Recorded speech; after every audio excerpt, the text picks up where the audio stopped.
Have you ever wished for like an animal that is always with you, that protects you, that guides you, that leads you, and is just there for you? It's like your personal animal. Then the concept of a power animal, or also called a spirit animal or totem animal, will be something that you will be really interested in. For those of you who are new here, my name is Maddie. I'm a biologist, I'm an author and a shamanic practitioner. And on my channel, I share everything about shamanism and how you can implement shamanic methods into your everyday life. So if you're already interested in shamanism, one aspect you will come across pretty soon, and this is the aspect of a spirit animal, as I said, also called like a power animal or a totem animal or a guiding animal. I don't know, there are a lot of different words. I will stick with power animal because this power animal has a specific power to it, and yet is not like your pet, like your cat or your dog that you can really see in your everyday life. It is something beyond that. And for that, we have to understand a very important aspect of shamanism, and this is that everything has a soul, everything has a spirit, and is therefore alive. And so when shamans are changing their consciousness, they're getting in touch with the spirits. They go from the ordinary reality into the non-ordinary reality. And this is where the power animals live, right? So it is something you might compare when you were a kid. I'm sure you also had like a imaginary friend, or maybe it was an animal that only you could see, but it was so real to you that, it was just, clear for you that this animal is really present, although you were the only person that was able to perceive it.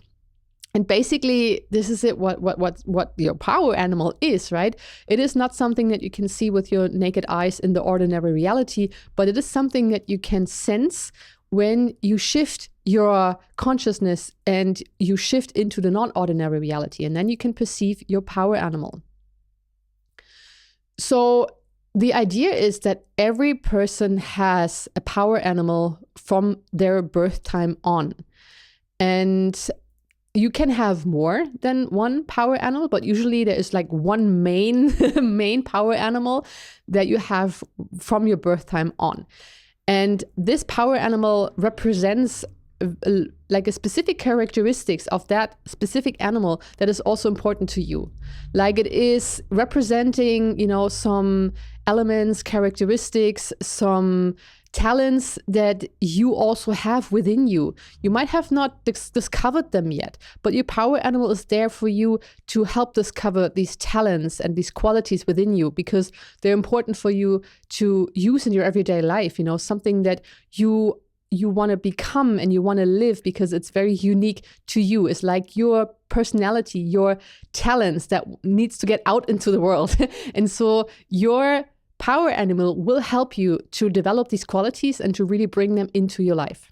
So this is just kind of the main concept. I found a very interesting book that kind of, really pinpoints it down, what a spirit animal is, or a power animal, and why it is so important for you or for us to find our power animal and to work with it. I found this book here, Discovering Your Spirit Animal, from Lucy Harma, not to mix up with Harna, there's someone else. But I like that book because it really summarizes well the aspects and the characteristics of a spirit animal and why it is important for us to find our spirit animal and to develop a really strong relationship with it. So Lucy Harma points it down and says there are three aspects that, the having your spirit animal into your life is really important. The first one is that your spirit animal is your counselor and your messenger. And it makes sense if you, think about the concept of what a spirit animal is. It is the spirit of a specific animal, and that spirit has knowledge of, beyond the knowledge that you have. Usually we think with our minds and we're very logic. And when we're in our ordinary reality, we can't really grasp all the different aspects. And if you want to make a decision, we usually have just a very, very tiny view on how things are. And we base on our decisions on this tiny little view. When you ask your spirit animal for help, your spirit animal, because it has a spirit and is in a non-ordinary reality, it has a much broader view on how things are. Therefore, it can help you making better decisions that are, way more in alignment with everything around you, and it can maybe foresee how things will change, and it will integrate many more aspects into your decision making. Therefore, your spirit animal is an excellent guide as well as a person, for you to ask, what kind of decision should I make? So this is, for me, really, really relevant. Like in everyday life, every day almost, I ask my spirit animals about decisions I have to make.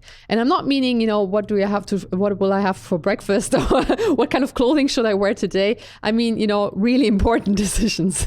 I'm sure they will also answer me. My spirit animal will also give me an answer on that question. But don't over stress it, because your spirit animal is there to help you making really important life decisions. So, number 1, counselor and messenger. That's important. Number 2, a protector. Your spirit animal is a very valuable protector for you. They warn us, they give us help, they give us power, they protect us from, I would say, energies that not so good for us. So because your power animal has a lot of power to it, it is actually really able to protect you really, really well. And this is something I wouldn't underestimate, because in my life, I many, many times realized how important it is when I merge with my spirit animal, meaning, I invite the spirit animal to come to me and kind of merge with me, then I can feel its power. I can feel it's present within me, and I feel protected. I feel its power, its energy. It's really kind of fueling me up, and therefore you are protected, right? So it's kind of really like you're charging yourself in a battery.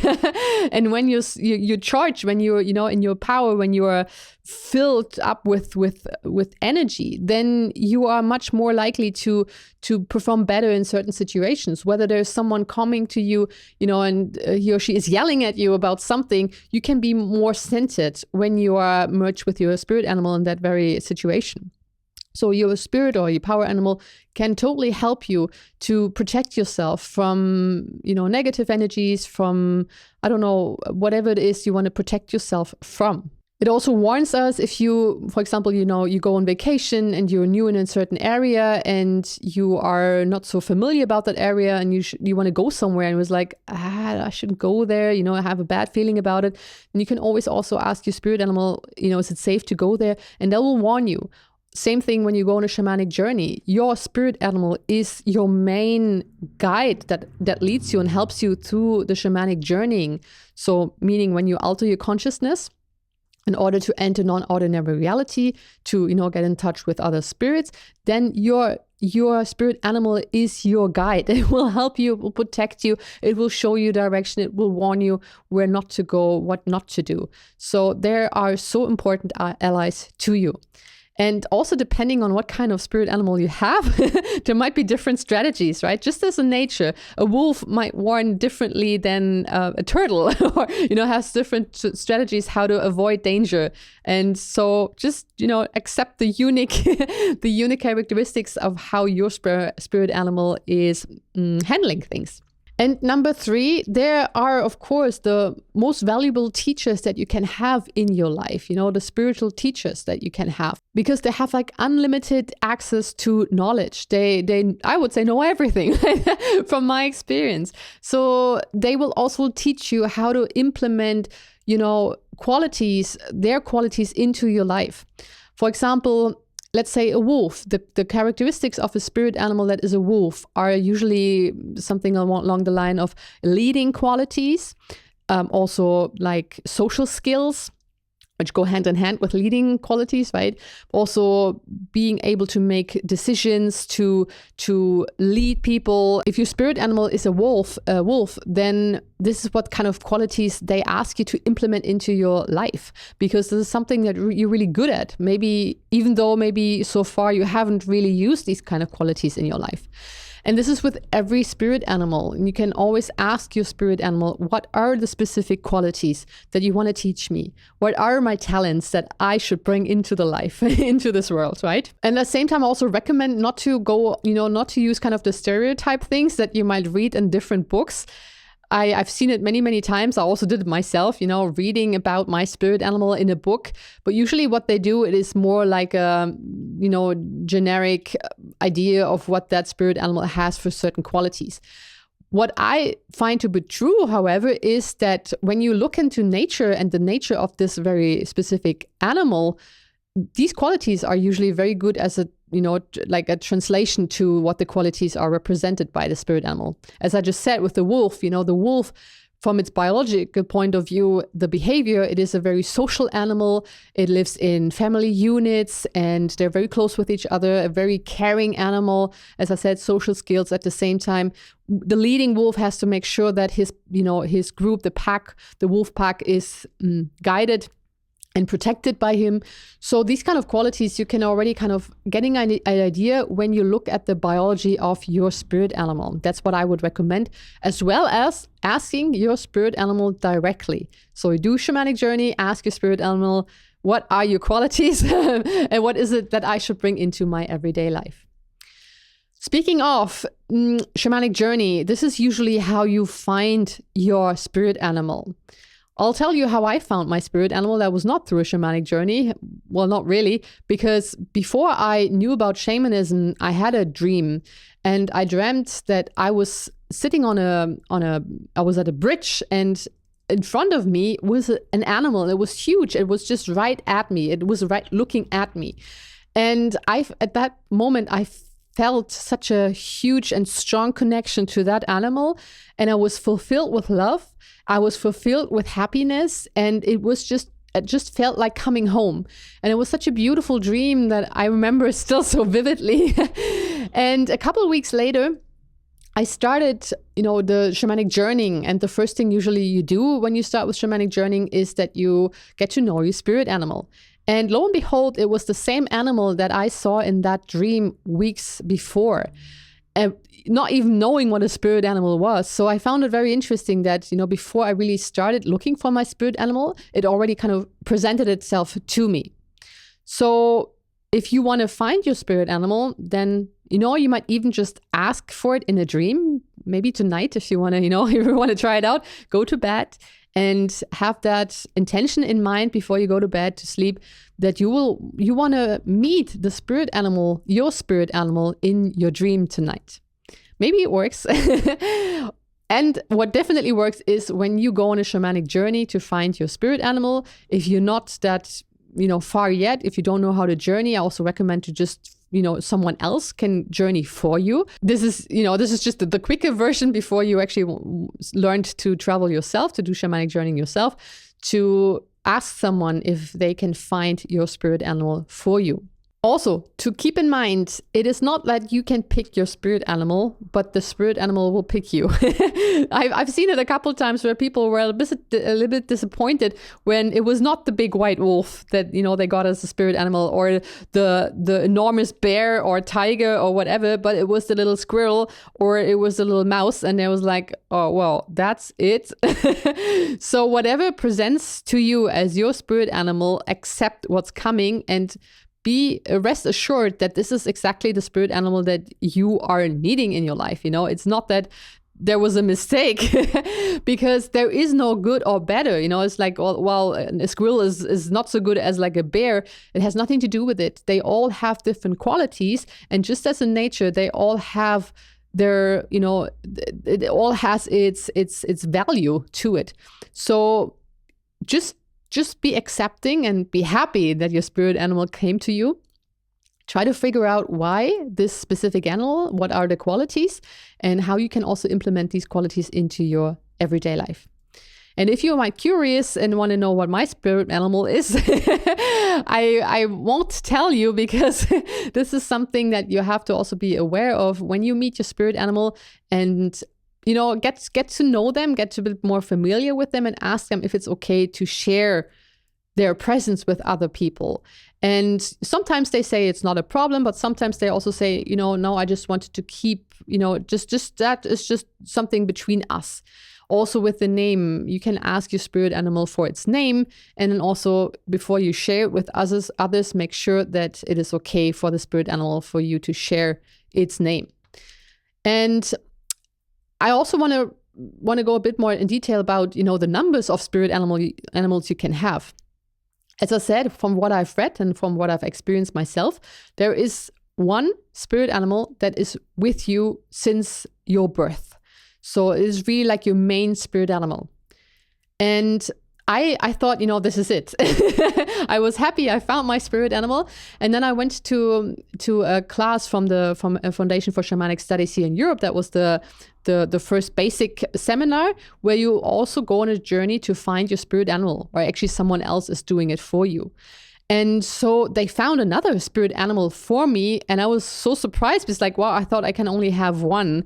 And this spirit animal is at least, it's kind of, I would say it's like they have different qualities, a different animal, but they have, for me, the same importance. It's not that one is more important than the other.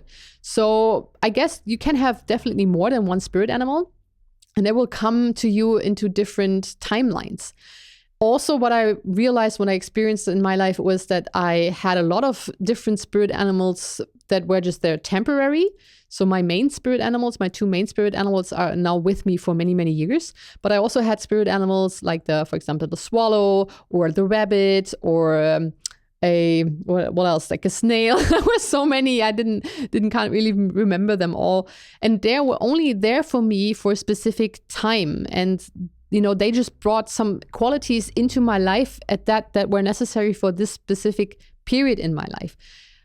And that was, just for me, it's amazing to see that, whenever I needed a spirit animal, they just came to me to remember what I have to focus on right now, what is important in my life right now. I just recently got a new spirit animal, something that I was just like, wow, look at this. And it always fits. It always works for the specific situation that you're in right now. And they'll just bring you messages. They, help you through tough times you might have in your life right now. And it's just such a valuable,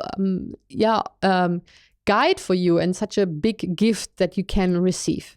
I think, therefore, I'm so excited about this. As you can see, I was looking so forward to record this video about the spirit animals, the power animals, because it just made my life so much richer having my power animal into my life. Also, this is a good transition to the next topic, like how to interact with your spirit animal and how to keep the relationship alive and intense. And just like with every friendship, the friendship grows when you spend time with each other, when you respect and highly value your friend. And you can do that in different situations. With a spirit animal, you usually ask, what do they want? What do they like doing with you? With me, almost every morning, I go down here to the lake. There's a beautiful spot in nature where I usually meditate. And just the walk there is such a nice experience. And every time I go there and walk, I invite my spirit animals to come with me on a walk. And so this is like spending time with your spirit animal, as well as maybe you want to do a drawing of your spirit animal, or you write a poem, just something that, expresses your gratitude and your love to your spirit animal in this ordinary reality. Another good thing is the animal dance, the power animal dance. And this is something where you invite the power animal, the spirit animal, to come to you in the middle world, in the ordinary reality, to merge with you. And so the power of your spirit animal is within you and you can really feel it. So there's a drumming that is in the background to it, and you start dancing and you feel the energy of your spirit animal and you express it. There's always a fun experience when you're in a group and everyone is doing the power animal dance because they're just like, you hear them howling there and oohooing there, and it's like meowing here. And it's just such a cool experience. You just feel yourself being in a jungle or something. And just to see how different the power animals are from different people, it is always a good experience. So to sum all this up, power animal, or also called totem animal, spiritual guide, guiding animal, I would just call it power animal, is something that we all have from our birth time on. And you can get in touch with your power animal through a shamanic journey to get to know your power animal. You get to know the qualities of it, well knowing that these are qualities you want to invite into your life. You want to develop them more, something that are even kind of some talents of you. And it's not that these qualities are only not specific to that little animal, but yet it is more representative to the whole species of that animal. So your power animal, maybe it's a bear, is representing all the qualities of all the bears, right? So what is specific to bear? And inviting them into your life, you can strengthen the relationship with the power animal through just inviting it into your everyday life, having it present into your life, giving little gifts like, asking what does it like, maybe, preparing some meat and just put it there for your power animal to have, just as, just like keeping the friendships alive, spending time with your power animal, and it will give you so much in return. It's just happy, that you are recognizing it. As I said, spirit animals are nothing we can really see in our ordinary reality because they're not materialized. They are only spirit, only, the life energy behind it, as I would like to call it. So therefore, you can only get in touch with them when you are changing your consciousness, when you're open and you change into the non-ordinary reality. This is how you get in touch with your spirit animals. But it's getting, the more practice you have, it's getting easier. Even when you're in the middle world and you're in your everyday life, and right now maybe you have to make an important decision, or you are in an exam and you feel anxious, you don't know what to do, you don't know what kind of decision to make, and you call your spirit animal to you and you ask for help and say, no, I need help. What kind of decision should I make? And you will instantly feel that they are present right here, right now. And you will connect and communicate with them. And yeah, this is just magically. It is such an important and valuable experience that you can have in your life. And this is why I'm making these videos, because I just wish for myself that everyone finds their spirit animal, not only for the person, but also for their spirit animal, because they're here for us, to help us, to guide us, to teach us. And if they're not recognized, then of course they can't do their job. Well, or they can't do it. And this is also not nice for them. Yeah. Let me please know if you already know your spirit animal, if you have one or more spirit animals, and if you don't, maybe you want to find your spirit animal, and then it's possible to find them also through me. I can do shamanic journey in an online session and help to find your spirit animal. If you want to know more about this, you can go onto my website. It's madeleneziege.com. I'll write it also down below into the comments. So I have now a German and a complete English website. So it's easier for English speaking people to find the content that I'm producing and get in touch with me. If you want to know more about how I started with shamanism and what shamanism actually is, then you can watch this video here. That's something I just recently recorded. And thank you very much for watching, and see you next time. Bye-bye.